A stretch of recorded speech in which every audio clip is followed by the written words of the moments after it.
Hello students, welcome to my channel Simple Study. Today we are going to continue the chapter 1 of class 8 science, that is crop production and management. Till now ಇಲ್ಲಿವರೆಗೂ ನಾವು ಏನು ಅಂದರೆ what is crop production ಅಂದರೆ ಏನು, agriculture practices ಅಂದರೆ ಏನು, instruments ಯಾವ್ಯಾವ use ಮಾಡ್ತೀವಿ, tilling of the land or ploughing of the land ಅಂತ ಓದಿದ್ವಿ. ಅದಾದ ತಕ್ಷಣ ಫರ್ಟಿಲೈಸರ್ ಆ್ಯಡ್ ಮಾಡೋದು ಹೇಗೆ, ಸೋಯಿಂಗ್ ಅಂತ ಡಿಫ್ರೆಂಟ್ ಇನ್ಸ್ಟ್ರೂಮೆಂಟ್ಸ್ ಹಾಗೂ ಬೇರೆ ಬೇರೆ ಥರದ agriculture instruments, flowing traditional tools ಆಗಿರ್ಬೋದು, ಮಾಡರ್ನ್ ಟೂಲ್ಸ್ ಆಗಿರ್ಬೋದು, ಇವೆಲ್ಲ ಒಂದು ಹೊಸ ಟಾಪಿಕ್ಸನ್ನು ಕವರ್ ಮಾಡಿದ್ವಿ. ಈಗ ನೆಕ್ಸ್ಟ್ ಅದೇ ರೀತಿಯಾಗಿ ಫರ್ಟಿಲೈಸರಲ್ಲಿ ಆರ್ಗ್ಯಾನಿಕ್ ಫರ್ಟಿಲೈಸರ್ ಮತ್ತು ಇನ್ಆರ್ಗ್ಯಾನಿಕ್ ಫರ್ಟಿಲೈಸರ್ ಕೂಡ ಸ್ಟಡಿ ಮಾಡಿದ್ವಿ. ಈಗ ನೆಕ್ಸ್ಟ್ ಟಾಪಿಕ್ ಬಂದ್ಬಿಟ್ಟು ಇರಿಗೇಷನ್. ದಟ್ ಈಸ್ ಇರಿಗೇಷನ್ ಅಂದರೆ ನೀರಾವರಿ. ಅಂದರೆ ನಮ್ಮ ಕ್ರಾಪ್ಸ್ಗಳಿಗೆ ಸರಿಯಾದ ಸಮಯದಲ್ಲಿ ನೀರನ್ನು ಹಾಕೋದಕ್ಕೆ ಇರಿಗೇಷನ್ ಅಂತ ನಾವು ಕರಿತೀವಿ. ಡೆಫಿನೇಷನ್ ಬಂದ್ಬಿಟ್ಟು the regular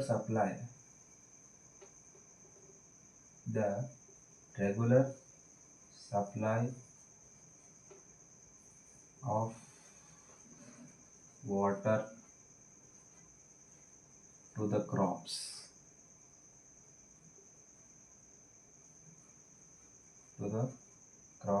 is called irrigation. ಇದರ ಒಂದು ಡೆಫಿನೇಷನ್ ಆಗಿದೆ. ಅಂದರೆ ಇರಿಗೇಷನ್ ಅಂದರೆ ಏನು ಅಂದರೆ, ಇರಿಗೇಷನ್ ಅಂದರೆ ಫಾರ್ ಎಕ್ಸಾಂಪಲ್ ನೀರಾವರಿ ಅಂತ ಹೇಳ್ತಾರಲ್ಲ, ನೀರಾವರಿ ಅಂತ ಒಂದು ಇದೆಯಲ್ಲ, ಈ ಒಂದು ನೀರಾವರಿ ಅನ್ನೋ ಟಾಪಿಕ್ ಮೇಲೆ ಇರೋದು. ನಿಮ್ಗೆ ಯಾಕೆ ಇಂಪಾರ್ಟೆಂಟ್ ಅಂದರೆ irrigation is very important step. Usually ನಮ್ಮಲ್ಲಿ ನಾವು ಯಾವಾಗಲೂ ರೇನ್ ಡಿಪೆಂಡೆಂಟ್ ನೇಷನ್, ಅಂದರೆ ನಮ್ಮಲ್ಲಿ ರೇನ್ ಡಿಪೆಂಡೆಂಟ್ ಕ್ರಾಪ್ ಪ್ರೊಡಕ್ಷನ್ ಅಂತ ಇದೆ. ಬಟ್ ಇರಿಗೇಷನ್ ಏನು ಹೆಲ್ಪ್ ಮಾಡುತ್ತೆ ಅಂದರೆ, ನಮಗೆ ಕೆಲವೊಂದು ಟೈಮ್ ಆಗ್ತಾರೆ, ಕೆಲವೊಂದು ಸೀಸನ್ಸಲ್ಲಿ, ಕೆಲವೊಂದು ವರ್ಷಗಳಲ್ಲಿ ಸರಿಯಾಗಿ ಮಳೆ ಆಗೋದಿಲ್ಲ. ಆ ಟೈಮಲ್ಲಿ ಇದೇನು ಮಾಡ್ತಾರೆ, ಇರಿಗೇಷನ್ ಫೆಸಿಲಿಟಿಯನ್ನು ಪ್ರೊವೈಡ್ ಮಾಡಿ ನಾವು ಕ್ರಾಪ್ಸ್ಗಳಿಗೆ ನೀರನ್ನು ಬಿಟ್ಟು ಬೆಳೆಯನ್ನು ಬೆಳಿಬೋದು. ಸೊ ಇದು ಭಾಳಷ್ಟು ಇರಿಗೇಷನ್ ಫೆಸಿಲಿಟಿ ಮಾಡರ್ನ್ ಟೈಮ್ ಅಷ್ಟೇ ಅಲ್ಲ, ಯಾವಾಗ ಅಗ್ರಿಕಲ್ಚರ್ ಪ್ರಾಕ್ಟೀಸ್ಗಳನ್ನು ಡೆವಲಪ್ ಆಗ್ತಾ ಬಂತು ಅವಾಗ ಅಲ್ಲಿಂದ ಇರಿಗೇಷನ್ ಬರುತ್ತೆ. ಯಾಕಂದರೆ ಕೆಲವೊಂದು ಟೈಮಲ್ಲಿ ಮಳೆ ಬರಬೇಕಾದ ಪ್ರಮಾಣದಲ್ಲಿ ಎಕ್ಸ್ಪೆಕ್ಟೆಡ್ ಪ್ರಮಾಣದಲ್ಲಿ ಬರೋದಿಲ್ಲ, ಅದಕ್ಕೆ ಕಡಿಮೆನೂ ಬರ್ಬೋದು ಅಥವಾ ಆ್ಯಾವ್ರೇಜ್ ಆಗೂ ಬರ್ಬೋದು. ಹಾಗಾಗಿ ಆದ ಟೈಮಲ್ಲಿ ಇರಿಗೇಷನ್ ಫೆಸಿಲಿಟಿ ಹೆಲ್ಪ್ ಆಗುತ್ತೆ. ಕೆಲವೊಂದು ಪ್ರದೇಶಗಳಲ್ಲಿ ನೀರೇ ಇರೋದಿಲ್ಲ, ಆ ನೀರನ್ನು ಇರೋದಂಥ ಪ್ರದೇಶಗಳಲ್ಲಿ ನಾವು ಮಾಡ್ತೀವಿ, ಇರಿಗೇಷನ್ ಫೆಸಿಲಿಟಿನ ಯೂಸ್ ಮಾಡಿಕೊಂಡು ಕ್ರಾಪ್ಸನ್ನು ಬೆಳಿತೀವಿ. ಈಗ ಯೂಶ್ವಲಿ ಗೋಧಿ ಆಗಿರ್ಬೋದು, ರೈಸ್, ಭತ್ತ ಆಗಿರ್ಬೋದು, ಅಥವಾ ಬೇರೆ ಬೇರೆ ಮತ್ತು ಆಯಿಲ್ ಸೀಡ್ಸ್ ಗ್ರೌಂಡ್ ಅಥವಾ ತರಕಾರಿ, ಫ್ರೂಟ್ಸ್, ಇಂಥ ಕ್ರಾಪ್ಸ್ಗಳಿಗೆ ಏನಾಗುತ್ತೆ, ಹೆಚ್ಚಾಗಿ ನೀರನ್ನು ಇರಿಗೇಷನ್ ಫೆಸಿಲಿಟಿ ಮುಖಾಂತರನೇ ಅವು ಮಳೆ ಮೇಲೆ ಡಿಪೆಂಡಾಗಿ ಬೆಳೆಯೋಕ್ಕಾಗೋದಿಲ್ಲ. ಅವುಗಳಿಗೆ ಇರಿಗೇಷನ್ ಫೆಸಿಲಿಟಿ ಕೂಡ ಅಗತ್ಯ. ಅದರಲ್ಲಿ ರೈಸ್ಗೆ ತುಂಬ ನೀರನ್ನು ಬೇಕಾಗುತ್ತೆ. ಹೀಗಾಗಿ ಭತ್ತ ಬೆಳೆಯೋದಕ್ಕೆ ಹೆಚ್ಚಿಗೆ ಇರಿಗೇಷನ್ ಫೆಸಿಲಿಟಿನ ಬೆಳೀತಾರೆ. ಅದಕ್ಕಾಗಿ ಡ್ಯಾಮ್ಸ್ಗಳನ್ನು ಅಥವಾ ಕೆರೆಗಳನ್ನು ಮತ್ತು ಬೇರೆ ಬೇರೆ ರಿಸರ್ವಾಯರ್ಸ್ಗಳನ್ನು ನಾವು ಕನ್ಸ್ಟ್ರಕ್ಟ್ ಮಾಡಿದ್ವಿ. ಮೇಜರ್ ಸೋರ್ಸ್ ಆಫ್ ವಾಟರ್ ಅಂದರೆ ನಾವು ಇರಿಗೇಷನ್ ಯಾಕೆ ಬೇಕು ಅಂದರೆ, ಈ ಕ್ರಾಪ್ಸ್ ಏನಾಗಿದೆ, ಪ್ಲ್ಯಾಂಟ್ಸ್ ಇದೆ. ಈ ಕ್ರಾಪ್ಸ್ ಅಂದ್ರೆ ಪ್ಲ್ಯಾಂಟ್ ಆಗಿದೆ. ಈ ಕ್ರಾಪ್ಸ್ ಏನು ಪ್ಲ್ಯಾಂಟ್ಸ್ಗೆ 90% ವಾಟರ್ ಕಂಟೆಂಟ್ ಇರುತ್ತೆ ಪ್ಲ್ಯಾಂಟ್ಸಲ್ಲಿ. ಅಂದರೆ ಈಗ ಫಾರ್ ಎಕ್ಸಾಂಪಲ್ ಯಾವುದೋ ಒಂದು ಗಿಡನ ನೀವು ಸರಿಯಾಗಿ ನೀರು ಹಾಕೋದು, ನಿಮ್ಮ ಮನೇಲಿ ಗಾರ್ಡನ್ಸ್, ನಿಮ್ಮ ಮನೆ ಹತ್ರ ಒಂದು ಪಾಟಲ್ಲಿ ಗಿಡ ಬೆಳೆಸುತ್ತೆ, ಅದನ್ನು ನೀವು ಒಂದು 4-5 ದಿನ ಏನು ನೀರು ಹಾಕೋದೇ ಬಿಟ್ಬಿಡಿ, ಅದೇನು ಮಾಡುತ್ತೆ, ಪೂರ್ತಿಯಾಗಿ ಒಣಗಲು ಸ್ಟಾರ್ಟ್ ಆಗುತ್ತೆ. ಹಾಗಾಗಿ ಅದೇನು ಯಾಕೆ ಒಣಗಲು ಸ್ಟಾರ್ಟ್ ಆಗುತ್ತೆ ಅಂದರೆ, ಅದು ದಿನೇ ಏನು ಮಾಡುತ್ತೆ, ತಾನು ಒಳಗಿರೋಂಥ ಎಲ್ಲ ವಾಟರ್ಗಳನ್ನು ಯೂಸ್ ಮಾಡಿಕೊಂಡು ವಾಟರ್ ಕಂಟೆಂಟನ್ನು ಲೂಸ್ ಮಾಡ್ಕೊತಾ ಹೋಗುತ್ತೆ. ಹೀಗಾಗಿ ಏನಾಗುತ್ತೆ, ದಿನೇ ವಾಟರ್ ಕಂಟೆಂಟ್ ಲೂಸ್ ಮಾಡಿ ಒಣಗೋಗ್ಬಿಡುತ್ತೆ. ಸೇಮ್ ಕಂಡೀಷನ್ ನಮ್ಮ ಕ್ರಾಪ್ಸಿನ ಕೂಡ ಆಗುತ್ತೆ. ಯಾಕಂದರೆ crops are also kind of plants. ಕ್ರಾಪ್ನ ಎದಕ್ಕಂತೀವಿ ಅಂದರೆ, ನಾವು ಸ್ಟಾರ್ಟಿಂಗ್ ಚಾಪ್ಟರಲ್ಲಿ ನೋಡಿದ್ವಿ, ಕ್ರಾಪ್ ಅಂದರೆ ಒಂದು ಜಾಗದಲ್ಲಿ ಸೇಮ್ ಕೈಂಡ್ ಆಫ್ ಪ್ಲಾಂಟ್ಸ್ನ ಭಾಳಷ್ಟು ಕ್ವಾಂಟಿಟಿಯಲ್ಲಿ ಬೆಳೆಯೋದಕ್ಕೆ ನಾವು ಕ್ರಾಪ್ ಅಂತ ಕರಿತೀವಿ. ಅದರಲ್ಲಿ ಪ್ಲೂರಲ್ ಫಾರ್ಮ್ಗೆ ಕ್ರಾಪ್ಸ್ ಅಂತ ಹೇಳ್ತೀವಿ. ಸೇಮ್ ಟೈಪ್ ಯಾವುದೇ ಪ್ಲ್ಯಾಂಟ್ಸ್ಗೆ ಅಲ್ಲಿ ವಾಟರ್ ನೀರು ಅನ್ನೋದು ತುಂಬಾ ಮುಖ್ಯ. ಆ ನೀರನ್ನು ಯಾವ ರೀತಿ ಸಾಗಿಸ್ತೀವಿ ಆ ಕ್ರಾಪ್ ಪ್ಲ್ಯಾಂಟ್ಗೆ ಅಂತ ಅನ್ನೋದಕ್ಕೆ ನಾವು ಇರಿಗೇಷನ್ ಅಂತ ಕರಿತೀವಿ. ಆದರೆ ಇರಿಗೇಷನ್ ಕೂಡ ನಾವು ರೆಗ್ಯುಲರ್ ಸಪ್ಲೈ ಅಂದರೆ ಟೈಮ್ ಟು ಟೈಮ್ ಆಗಿ ನಾವು ಆ ಒಂದು ಬೆಳೆಗೆ ನೀರನ್ನು ಸಾಗಿಸ್ತಾ ಇರಬೇಕು. ಇಲ್ಲದಿದ್ದರೆ ಆ ಬೆಳೆ ನಮಗೆ ಚೆನ್ನಾಗಿ ಇಳುವರಿ ಕೊಡೋದಿಲ್ಲ, ಅಂದರೆ better yield we will not get. Hence irrigation has supported agriculture a lot in many ways. ಅಂದರೆ ಇರಿಗೇಷನ್ ನೀರಾವರಿ ಏನಿದೆಯಲ್ಲ, ಈ ಒಂದು ಸೌಲಭ್ಯನ ರೈತರಿಗೆ ತುಂಬ ಹೆಲ್ಪ್ ಆಗಿದೆ. ಈ ಒಂದು ಈ ಒಂದೇ ಒಂದು ಮೆಥಡ್ ಇರಿಗೇಷನ್ ಫೆಸಿಲಿಟಿ ಇರೋದಿದ್ದರೆ ನಮ್ಮ ದೇಶದಲ್ಲಿ ಇವತ್ತಿವರೆಗೂ ಅಗ್ರಿಕಲ್ಚರ್ ಪ್ರೊಡಕ್ಷನ್ ಹೈಯಾಗಿ ಬರ್ತನಕ್ಕೆ ಸಾಧ್ಯನೇ ಇರಲಿಲ್ಲ. ಹೌದಾ? ಈಗ ನೆಕ್ಸ್ಟ್ ನಾವೇನು ಮಾಡೋಣ, ನೆಕ್ಸ್ಟ್ ಇದರಲ್ಲಿ ನಾವೇನು ಮಾಡ್ತೀವಿ, ಸೋರ್ಸಸ್ ಆಫ್ ಇರಿಗೇಷನ್ ಮಾಡೋದಕ್ಕೆ ಸೋರ್ಸ್ ಏನೇನು, ಸೋರ್ಸ್ ಆಫ್ ಇರಿಗೇಷನ್ ಏನೇನು, ಸೋರ್ಸ್ ಆಫ್ ಇರಿಗೇಷನ್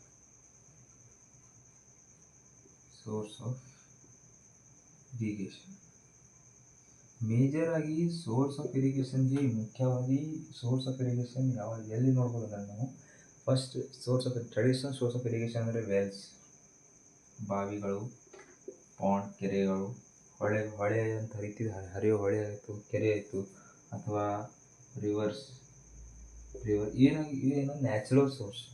ಓಕೆ, ಇದು ಬಾವಿ ಅಂದರೆ ಬಾವಿ ನ್ಯಾಚುರಲ್ ಸೋರ್ಸ್ ಅಲ್ಲ, ಬಟ್ ನಾವೇನು ಮಾಡ್ತೀವಿ, ಭೂಮಿನ ಅಗದು ಬಾವಿನ ತೋಡ್ತೀವಿ, ಅದು ಒಂದು ಮ್ಯಾನ್ ಮೇಡ್, ಬಟ್ ಇವೆರಡು ನ್ಯಾಚುರಲ್ ಸೋರ್ಸ್ ಆಗಿದೆ. ಇನ್ನೊಂದೇನಪ್ಪ ಅಂದರೆ ನಾವು ರಿವರ್ಗೆ ಅಡ್ಡವಾಗಿ ಡ್ಯಾಮನ್ನು ಕಟ್ತೀವಿ. ಡ್ಯಾಮ್ ಅಂತ ಗೊತ್ತಲ್ಲ, ಡ್ಯಾಮು ಅಥವಾ ರಿಸರ್ವಾಯರ್ ಕಟ್ತಾರೆ.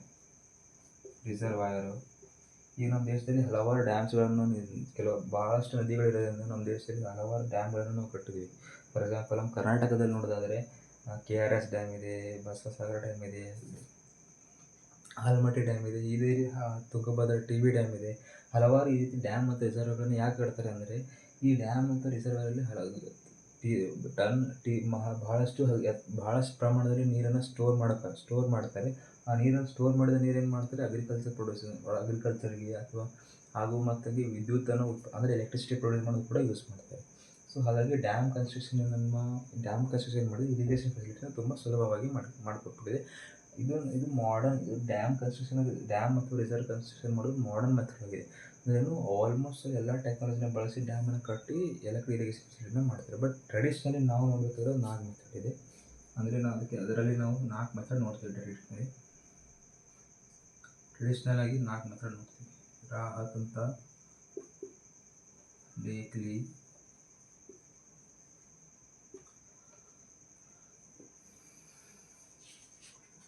ಕೆಲವೊಂದು ಟೈಮಲ್ಲಿ ನಾವು ಕೆನಾಲ್ಸ್ ಕೂಡ ಮಾಡ್ತಾರೆ. ಡ್ಯಾಮ್ ರಿಸರ್ವರ್ ಅಷ್ಟೇ ಅಲ್ಲ, ಕೆನಾಲ್ಸ್ ಕೂಡ ಬರ್ತವೆ. ಕೆನಾಲ್ಸ್ ಅಂದರೆ ಈಗ ನಾವು ಯಾವುದೇ ನೀವು ಹಳ್ಳಿಯ ಪ್ರದೇಶಗಳಲ್ಲಿರೋ ಅಥವಾ ಟ್ರಾವೆಲ್ ಮಾಡ್ತಾ ಇದ್ರೆ ಅಲ್ಲಿ ನೋಡ್ಬೇಕು, ನೀವು ಒಂದೊಂದು ಊರಲ್ಲಿ ದೊಡ್ಡದಾಗಿ ಈ ರೀತಿ ಕೆನಾಲ್ಗಳನ್ನು ಕಟ್ಟಿರ್ತಾರೆ. ಸಿಮೆಂಟಿಂದ ಅಥವಾ ಮ್ಯಾನ್ಮೇಡ್ ಕೆನಾಲ್ಸ್, ಇಲ್ಲಿಂದ ಪೈಪ್ಲೈನ್ ಹೋಗ್ತಿರುತ್ತೆ ಫೀಲ್ಡ್ಸ್ಗೆ. ಈ ಒಂದು ಜಾಗದಿಂದ ಈ ರೀತಿ ಫೀಲ್ಡಲ್ಲಿ ಪೈಪ್ಲೈನ್ಸ್ಗಳನ್ನು ನೀರಿನ ಸಪ್ಲೈ ಮಾಡ್ತಾರೆ. ಅಂದರೆ ಇದರಿಂದ ನೀರಿರುತ್ತೆ. ಈ ನೀರಿನಿಂದ ಏನು ಮಾಡುತ್ತೆ, ಇದ್ರ ಮೇಲ್ಗಡೆ ಬ್ರಿಡ್ಜ್ ಬರುತ್ತೆ. ಹಿಂಗೆ ಈ ರೀತಿ ಬ್ರಿಡ್ಜ್ ಕಟ್ಟಿದ್ದಾರೆ. ಈ ಕಡೆ ಸುತ್ತಮುತ್ತ ಎಲ್ಲ ಫೀಲ್ಡ್ ಇರುತ್ತೆ, ಅದರಿಂದ ನೀರಾಗಿ ಸಪ್ಲೈ ಮಾಡ್ತಾ ಹೋಗ್ತಾರೆ. ಇದು ಕೆನಾಲ್ ಅಂತ. ಇದು canal system, water level canal system. Traditionally ನಾವು ರಾಹತ್, ಡೇಕ್ಲಿ ಅಥವಾ ಚೈನ್ ಪಂಪ್ ಮುಖಾಂತರ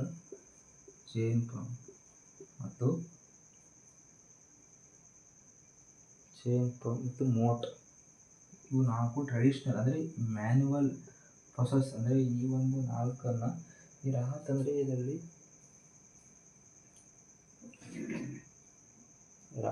ಈ ರಾಹತ್ ಅಂದರೆ ಏನಾಗಿರುತ್ತೆ ಅಂದರೆ, ಒಂದು ಈ ರೀತಿ ವೆಲ್ ಸಿಸ್ಟಮ್ ಇರುತ್ತೆ. ವೆಲ್ ಸಿಸ್ಟಮ್ಗೆ ಒಂದೊಂದು ಇಲ್ಲೆಲ್ಲ ಕಂಟೈನರ್ಸ್ ಬಳಸಿ ಇಲ್ಲೆಲ್ಲ ನೀರನ್ನು ಇದು ಮಾಡ್ತೀವಿ, ತಿರುಗ್ತಾ ಹೋಗುತ್ತೆ. ಯಾಕೆ ತಿರುಗುತ್ತೆ ಅಂದರೆ, ಈ ಒಂದು ಲಿವರ್ ಇರುತ್ತೆ. ಈ ಲಿವರ್ಗೆ ಒಂದು ಆಕಳ ಅಥವಾ ಒಂದು ಎತ್ತನ್ನು ಅಥವಾ ಏನಾದ್ರೂ ಕಟ್ಬಿಟ್ಟು ಇದು ಏನು ಮಾಡ್ತೀವಿ, ಹಿಂಗೆ ಸುತ್ತ ಹಿಂಗೆ ತಿರುಗಿಬಿಡುತ್ತೆ. ಇದು ಕ್ಲಾಕ್ ವೈಸ್ ಡೈರೆಕ್ಷನ್ ತಿರುಗ್ತಾ ಹೋದಾಗ ನೀರೆಲ್ಲ ಸಪ್ಲೈ ಮಾಡಿ ಫೀಲ್ಡಿಗೆ ಸ್ಟಾರ್ಟ್ ಮಾಡುತ್ತೆ. ಇದು ಟ್ರೆಡಿಷ್ನಲ್. ಇದೇ ಥರ ಇನ್ನೊಂದು ಬರುತ್ತೆ, ಚೈನ್ ಪಂಪ್ ಸಿಸ್ಟಮ್. ಅಂದರೆ ಸೇಮ್ ಇದೇ ಥರ ಒಂದು ವೀಲ್ ಇರುತ್ತೆ. ಅಷ್ಟೇ ಇದು ವೀಲ್ ಏನು ಮಾಡುತ್ತೆ, ಇಲ್ಲೊಂದು ಪಂಪನ್ನು ಕನೆಕ್ಟ್ ಮಾಡಿರ್ತಾರೆ. ಇದೊಂದು ಇದು ಎನಿಮಲ್ಗಳನ್ನು ಯೂಸ್ ಮಾಡೋಕ್ಕಾಗಿ ಪಂಪನ್ನು ಕನೆಕ್ಟ್ ಮಾಡಿ ಒಂದು ಕ್ಯಾನಲ್ ಸಿಸ್ಟಮ್ ಮಾಡುತ್ತೆ, ಪೈಪ್ಲೈನ್ ಸಿಸ್ಟಮ್ ಮಾಡಿರ್ತಾರೆ. ಈ ನೀರೇನು ಮಾಡುತ್ತೆ, ಹಿಂಗೆ ಮ್ಯಾಗೆ ತೊಗೊಂಡು ಏನು ಮಾಡುತ್ತೆ, ಇದರೊಳಗಡೆ ಹಾಕ್ತಾ ಹೋಗ್ತೀವಿ, ಫೀಲ್ಡಲ್ಲಿ ಜಮಾ ಮಾಡ್ತಾ ಹೋಗ್ತೀವಿ. ಅದಾದಮೇಲೆ ಮೋಟ್, ಇದು ವೆಲ್ ಸಿಸ್ಟಮ್, ಲಿವರ್ ಸಿಸ್ಟಮ್ ಇರುತ್ತೆ. ಅಂದರೆ ನಾವು ಇದು ಮೋಟ್ ಏನು ಮಾಡುತ್ತೆ ಅಂದರೆ, ಒಬ್ಬ ಮನುಷ್ಯ ಬಾವಿ ಇರುತ್ತಲ್ಲ, ಈ ಬಾವಿಯಿಂದ ನೀರನ್ನು ಕಲೆಕ್ಟ್ ಮಾಡಿಕೊಂಡು ಫೀಲ್ಡ್ಗೆ ಬಿಡ್ತಾನೆ. ಅಂದರೆ ಇಲ್ಲಿಂದ ಈ ನೀರು ಏನು ಮಾಡ್ತಾರೆ, ಇಲ್ಲಿಂದ ಫೀಲ್ಡನ್ನು ಬಿಡ್ತಾರೆ. ಯೂಶ್ವಲಿ ಇದು ಮನುಷ್ಯ ಅಥವಾ ಪಂಪನ್ನು ಕನೆಕ್ಟ್ ಡೈರೆಕ್ಟಾಗಿ ನಾವು ಕೂಡ ಬಿಡ್ಬೋದು. Modern system Rahat. ಈ ಈ ಟ್ರೆಡಿಷನಲ್ ಮೆಥಡ್ಸ್ಗಳಲ್ಲಿ ಈ 4 ಥರ ಮೆಥಡ್ ಬರುತ್ತೆ.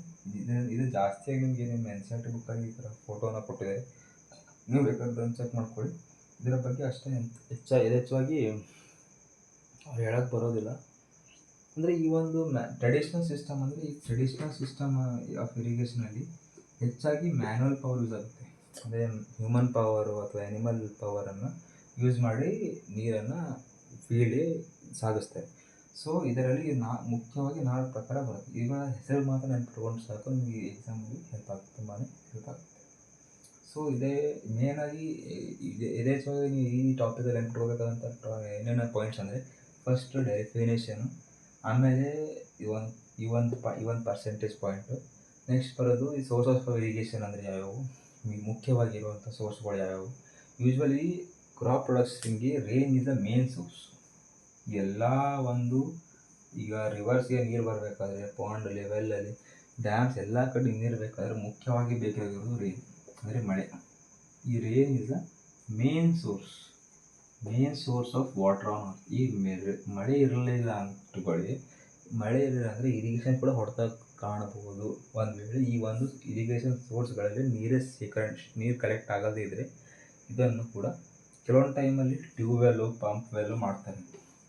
ಕೆಲವೊಂದು ತೋಟಗಾರಿಕೆ ಅಥವಾ ಹಾರ್ಟಿಕಲ್ಚರ್ ಸೆರಿಕಲ್ಚರ್ ಏನಾರ ಮಾಡಿರ್ತಾರೆ, ಅಲ್ಲಿ ಪಂಪ್ ವೆಲ್ ಯೂಸ್ ಮಾಡ್ತಾರೆ. ಟ್ಯೂಬ್ವೆಲ್ ಅಂದರೆ ಬೋರ್ವೆಲ್ ಹೊಡಿತಾರಲ್ಲ, ಬೋರಿಂಗಲ್ಲಿ ಮೋಟ್ರ್ ಕೂಡಿಸ್ಬಿಟ್ಟು ಅದನ್ನು ಕೂಡ ಶೇಖರಣೆ ಮಾಡ್ತಾರೆ. ಈಗ ನೆಕ್ಸ್ಟ್ ಪಾರ್ಟಲ್ಲಿ ನಾವೇನು ಮಾಡ್ತೀವಿ, ಮಾಡರ್ನ್ ಮೆಥಡ್ಸನ್ನು ನೋಡ್ತೇವೆ. ಮಾಡರ್ನ್ ಮೆಥಡ್ಸಲ್ಲಿ 2 ಥರ ಬರುತ್ತೆ.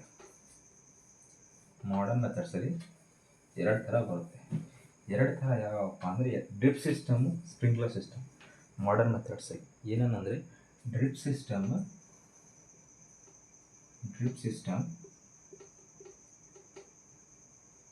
ಸಿಸ್ಟಮ್ ಒಂದು, ಇನ್ನೊಂದೇನಾಗುತ್ತೆ ಸ್ಪ್ರಿಂಕ್ಲರ್ ಸಿಸ್ಟಮ್ ಬರುತ್ತೆ. ಸ್ಪ್ರಿಂಕ್ಲರ್ ಸಿಸ್ಟಮ್ ಬರುತ್ತೆ. ಡ್ರಿಪ್ ಸಿಸ್ಟಮ್ ಅಂದರೆ ಏನಾಗುತ್ತೆ ಅಂದರೆ, ಇದೊಂದು ಫೀಲ್ಡ್ ಅಂತ ತಿಳ್ಕೊಂಡ್ಬಿಟ್ಟು, ಇದು ಒಂಥರ ಇಮ್ಯಾಜಿನ್ ಮಾಡ್ಕೊಂಡು ಫೀಲ್ಡ್ ಇದೆ, ಇದೆಲ್ಲ ಕ್ರಾಪ್ಸ್ನ ಇವು ಏನು ಮಾಡುತ್ತೆ, ಡ್ರಿಪ್ ಇರಿಗೇಷನ್ ಪೈಪ್ ಇರುತ್ತೆ. ಇಲ್ಲೆಲ್ಲ ಪ್ಲ್ಯಾಂಟ್ ಬೆಳೆದಿರುತ್ತೆ, ಇದೆಲ್ಲ ಪ್ಲ್ಯಾಂಟ್ಸ್ ಇರುತ್ತೆ. ಈ ಪ್ಲ್ಯಾಂಟ್ಸ್ ಏನು ಮಾಡುತ್ತೆ ಅಂದರೆ, ಡ್ರಿಪ್ ಸಿಸ್ಟಮ್ ಏನು ಮಾಡುತ್ತೆ, ಇದು ರೆಗ್ಯುಲರ್ ಇದು ಡ್ರಾಪ್ ಬೈ ಡ್ರಾಪ್ ಅಂತ ಮಾಡುತ್ತೆ. ಡೈರೆಕ್ಟಾಗಿ ಪ್ಲ್ಯಾಂಟ್ ಇರುತ್ತಲ್ಲ, ಈ ರೀತಿ ಪ್ಲ್ಯಾಂಟ್ ಇರುತ್ತೆ ಅಂದ್ಕೊಳ್ಳಿ, ಇಲ್ಲೊಂದು ಪೈಪ್ ಹೋಗ್ತಾ ಇದೆ. ಈ ಪೈಪಲ್ಲಿ ಇದೇನು ಮಾಡುತ್ತೆ, ನಾಸಲ್ಸ್ಗಳಿಂದ ಈ ಕಡೆ ಪ್ಲ್ಯಾಂಟ್ಸ್ ಇರುತ್ತಲ್ಲ,